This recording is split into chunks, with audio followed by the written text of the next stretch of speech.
This is NNI Bites Big Learnings, a podcast where fellow healthcare professionals converse about the latest on nutrition science. Join us as Andrew Prentice and Otilia Perichart share their knowledge and insights on nutrition for optimal lactation. Welcome to our podcast, NNI Bites Big Learnings. My name is Andrew Prentice, and I'm Professor of International Nutrition at the London School of Hygiene and Tropical Medicine. It's my great pleasure today to welcome Dr. Otilia Perichart-Perera to our podcast. Dr. Perichart works on nutrition and bioprogramming at the Instituto Nacional de Perinatología in Mexico City. Incidentally, Otilia, I love that word bioprogramming, which seems to capture so much information in a single word. She has over 70 publications in the field of maternal and child nutrition, and hence is very highly qualified to talk to us today. Otilia, it's a great pleasure to welcome you to this episode of NNI Bites. Thank you very much. I am really excited to be here, to have the opportunity to speak to you and talk with you about nutrition and with all the audience. And also, I agree with you about the word. I think that mostly at this stage, bioprogramming, like nutrition is really bioprogramming. So very, very, very happy to be here. And bioprogramming implies that this is something that's going to start at the beginning of our life. So indeed, it's great that today we're discussing your paper on nutrition for optimal lactation, which appeared in a recent copy of Annales Nestlé. Let's start, if we can, with some general recommendations about breastfeeding and its advantages for the baby. Well, we know that breastfeeding is the ideal method of feeding for all newborns. The World Health Organization states that exclusive breastfeeding should be given to infants at least for 6 months, and if possible, up to 2 years or more if the mother decides. And it has advantages for the mother and the baby, for both of them. So tell us a little bit about how breastfeeding rates have changed in previous years. Are we doing well as a world? I understand in particular that your country, Mexico, has had a special struggle to encourage more breastfeeding. How's it doing now?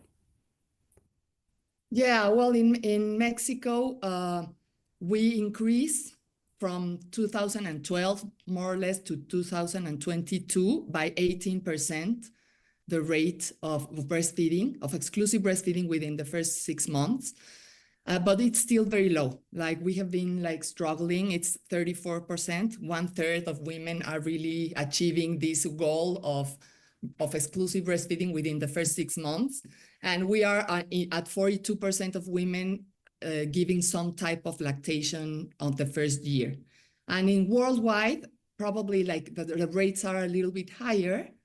There's this 35%. There was an increase in a recent analysis from 113 countries. There was an increase from 35% to 49% in exclusive breastfeeding within the first 6 months. And all regions showed increasing trends, except Middle East and North Africa. But it's still we are very far away from the goal. Now we have this goal of achieving, well, they have around the world, 81% of infants are receiving lactation at 1 year. So that is good, but we have to improve rates of starting very early, like within the hour of birth, and also improving the exclusive breastfeeding at 6 months. Yeah, I think people get quite confused by this target, and it can be a little bit difficult to get this across because it's not possible for every mother to exclusively breastfeed for 6 months. We'd have a lot of starving babies if that were the case. So yes, we want to increase it. I completely agree. But the aim is a population aim rather than supposed to be there for every individual baby. I'm incredibly lucky working in the Gambia where breastfeeding rates are really, really good.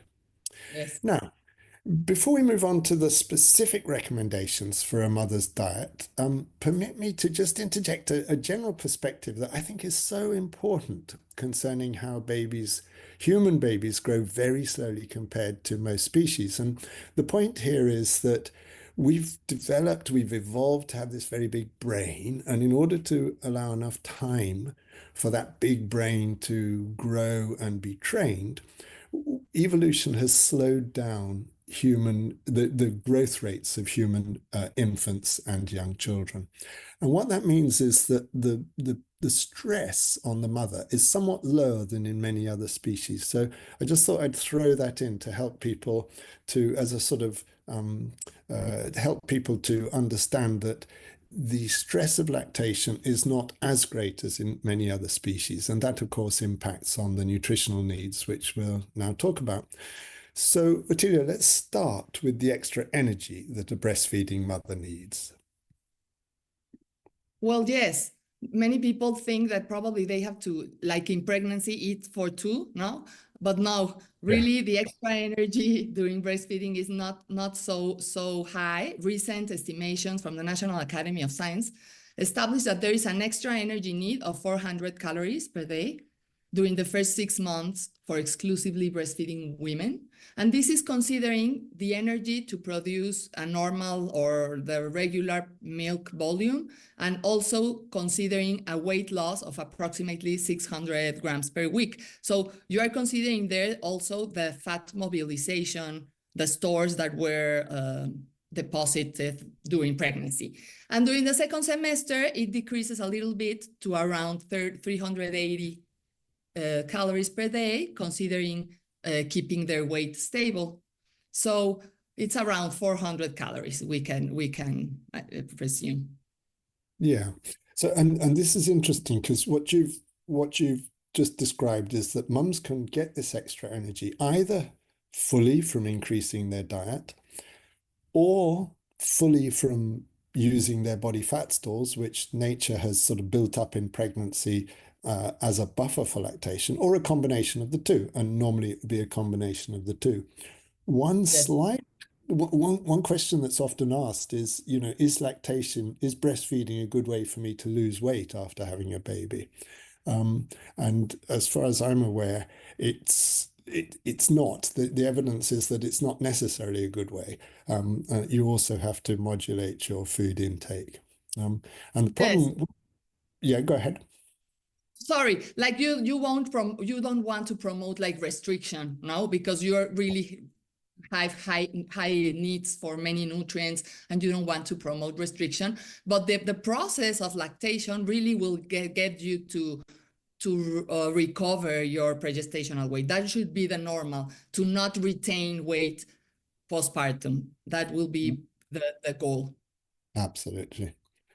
And whilst we're on the topic of energy, tell me about obesity and breastfeeding. Your article points out that obese women are more likely to have problems breastfeeding. Why is this? Yes, well, it has been described that women with obesity has lower initiation rates for lactation and also early cessation, and they stop early. And have been related with many factors, such as lower breast milk production that has been related with lower prolactin response. Also, their self-perception of lower milk production, the early separation of the mother from the infant, higher societal barriers that women with obesity experience, and in general, person with obesity experience for many things, and many mechanical issues also. So there's many factors that are being like a struggle. It's a higher struggle for women with obesity to be successful.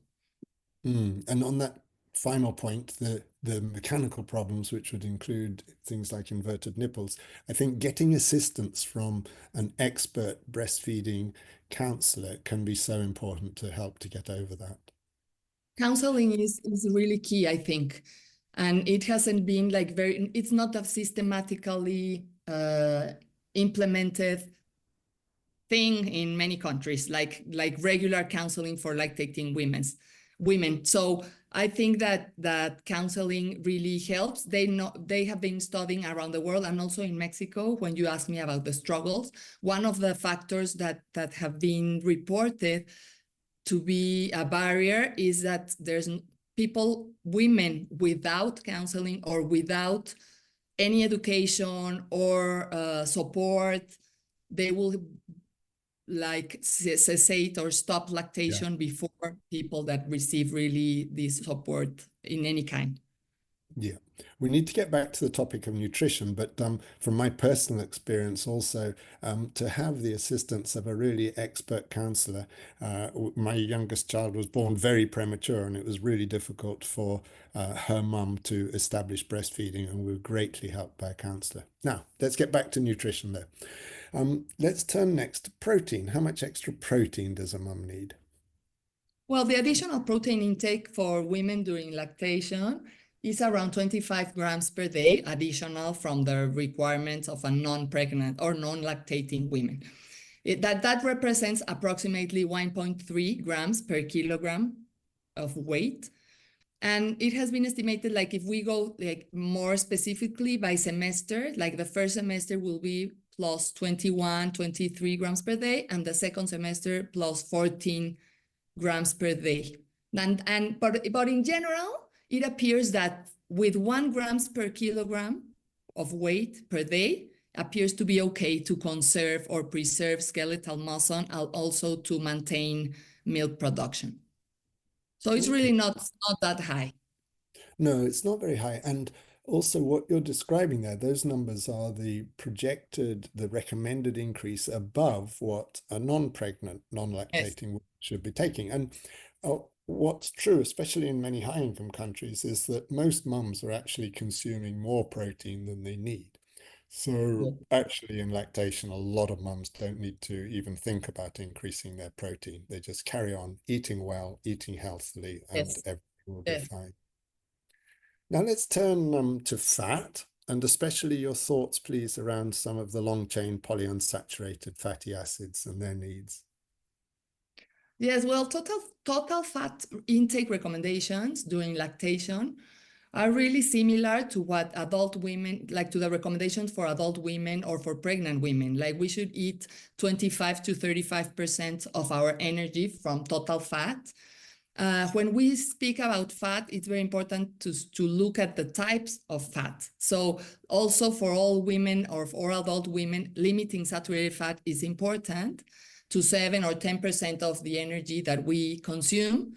But there's like these fats, the long-chain polyunsaturated fatty acids, are really important in pregnancy and lactation. Like breast milk content of these fatty acids are dependent on the quantity in maternal diet and also in the biosynthesis that mothers can have from precursors. But from these long-chain polyunsaturated fatty acids, omega-3 fatty acids are more important because they have a very important role in visual and neurological infant development. They represent an integral part of the brain and the retina.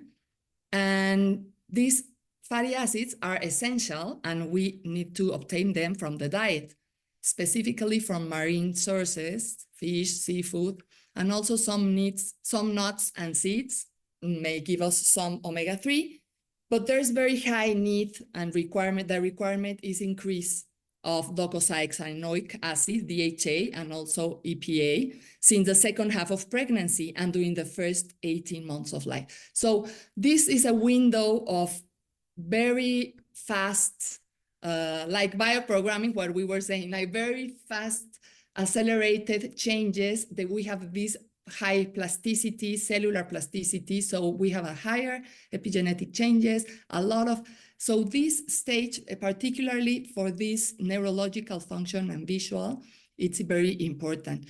So the general intake recommendations, for example, for alpha-linolenic acid, that it's another omega-3 fatty acid, but it's an indirect, like it has an indirect function. It has to be converted in the body to these two more active molecules, DHA and EPA. The recommendation for intake for alpha-linolenic is 1.3 grams per day. But for DHA, the estimated needs are around 200 to 450 milligrams per day. Excellent, thank you.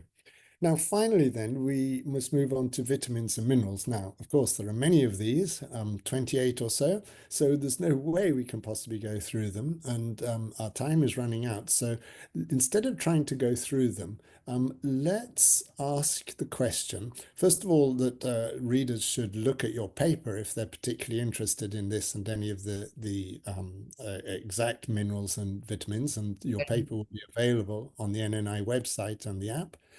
But perhaps we'll end by asking you to give a general guidance about diet and whether some lactating mums would benefit from supplements. Well, the supplementation of some nutrients may be needed in some cases. Most frequently for lactating women, vitamin D and omega-3 fatty acids are very highly needed because of high prevalence of not enough, high prevalence of deficiency and not enough intakes or sun exposure, whatever. Iron could be needed in high prevalence anemia areas, or women that already had anemia, had blood loss. And also like in other populations or whatever, or other stage groups, if inadequate intakes, supplementation should be implemented. So nutrition assessment is really key to make decisions about supplementation. Excellent. Thank you. Well, thank you so much, Dr. Perichart-Perera, for walking us through this important topic so helpfully. As usual, I'm going to end by summarizing your key messages for our listeners. Breastfeeding is recommended as the optimal mode of feeding for mothers who are able to do so and who choose to do so. Inevitably, this places a nutritional stress on mothers as they have to support the demands of their growing infant. The extra energy can come from eating a little more, in fact, only about 1/5 or 1/6 more than in a non-lactating mother, by drawing on the mother's fat stores or usually a combination of these. Breast milk's really low in protein, so the additional needs are not great, and most women on a good diet are already consuming enough. The extra needs for essential fatty acids, vitamins, and minerals are, as you articulated, best derived from a healthy, balanced diet, but in some cases, mothers might benefit from extra supplements.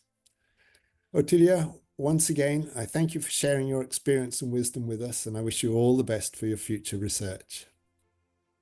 Thank you very much for the invitation, and thank you very much to all of you for your attention. And thank you for listening to this very special edition of our podcast, NNI Bites Big Learnings. Please subscribe through the NNI 365 app to ensure you don't miss any of our future offerings. And that concludes today's episode. Thank you for joining us with Andrew Prentice and Otilia Perichart as we talked about nutrition for optimal lactation. We hope you enjoyed and learned from this quick discussion, fellow experts. Till the next episode.